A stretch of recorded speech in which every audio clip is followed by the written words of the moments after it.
They sealed me alive in front of 10 emperors. So I made my sister watch the truth they buried. They thought they'd already won.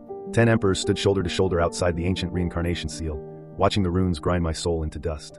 3 days. That was all the time the array needed to erase Ethan Vale, body, memories, name, until nothing remained but ash and a cautionary tale.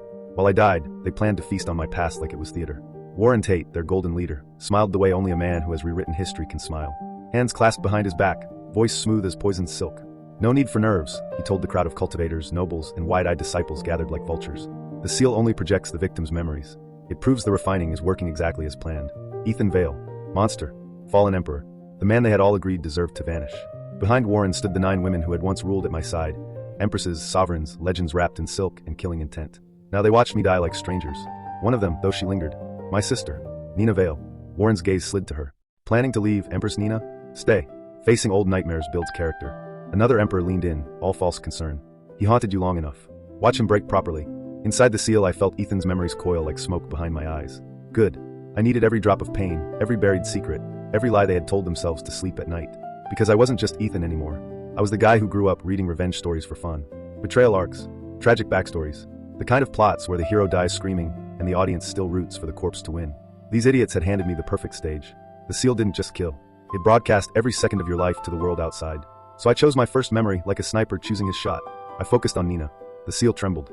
The sky above the plaza cracked open with light.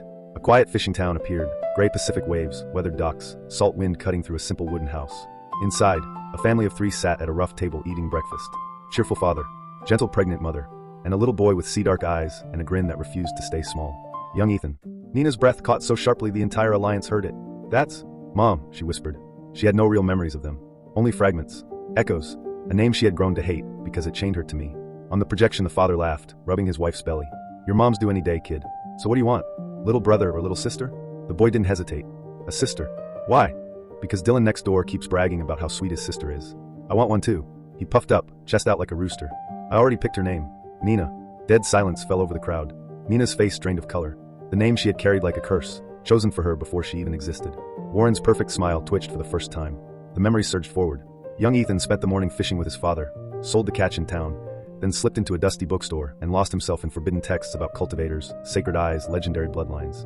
One book in particular held him captive, The Legend of Split Pupils, a gift that could see through any illusion, a path to absolute power. Nina's eyes narrowed in pain. She thought she knew the ending. He already knew about special eyes. So later he got greedy. So later he ripped mine out. That was the story Warren had fed them all. The scene shifted without mercy. Ethan running home at sunset, fish swinging from a string, smile wide, only to skid to a stop at the edge of the village. Bodies everywhere. Blood turned the dirt to mud. Smoke rose from shattered homes. The lake itself was red. He stumbled inside his house and found his parents on the floor. His mother curled protectively around the child she would never hold. The unborn baby dead with her. The alliance erupted. This can't be right. If the baby died, how is Empress Nina? But Nina wasn't listening to them anymore. She was falling into the memory. On the projection the boy dropped to his knees and screamed until his voice shredded. This morning everything was fine. I even picked her name. His father's dying I cracked open. One last rasp, run. Beware. Lucian Crow. Then nothing. The boy didn't run immediately. He kowtowed to his parents 3 times. Searched the entire village for survivors. Found none. The next town, same slaughter. The roads beyond, same silence. Entire communities erased like a god had dragged death across the map and kept walking. I made them watch every second. The burial. The father's hunting knife and bow taken with shaking hands. A child disappearing alone into the Sierra Mountains with nothing but grief sharp enough to keep him breathing. One empress whispered, sick. He lost everything too. Another looked ready to vomit. Good. Let it rot in their chests. The projection showed the starvation. The bleeding feet. The nights he cried until tears froze on his face. Then came the white tiger, enormous, faster than death itself. It should have ended him in a single pounce. Cornered against rock and certain death, the boy's left eye split. Power exploded outward. The world slowed. The tiger's muscles became glass. Its killing intent laid bare like a lie told too many times. He rolled under the claws and drove the blade into its belly. When the beast collapsed, the entire plaza exploded in disbelief. He already had the split pupil? Then why? Nina's voice cut through them like a blade. You already had one eye awakened, so why would you ever need mine? Every head snapped to Warren. He recovered fast, too fast, voice dripping honey again. One eye was never enough for a monster. Everyone knows the truth. He saw Nina possess the matching eye and wanted perfection. That greed is why he became what he became. A clean lie. Smooth. Confident. The kind that only survives when everyone desperately needs it to be true. But I felt the shift inside the seal like a crack in bone. Nina was shaking. The other emperors looked unsettled for the first time. And Warren had started talking just a fraction too quickly. He was scared. Perfect. Because this was only the opening act. Before the 3 days ended, every single one of them would watch the full truth bleed out. Every lie Warren had used to justify sealing me alive. Every secret he thought he'd buried with my family. Every reason the mountain of corpses behind me had been built on something far darker than simple greed. I smiled inside the grinding runes.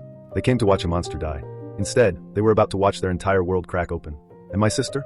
She was going to be the first one to see exactly who the real monster had been all along. Thanks for listening on Hidden Thread Teller.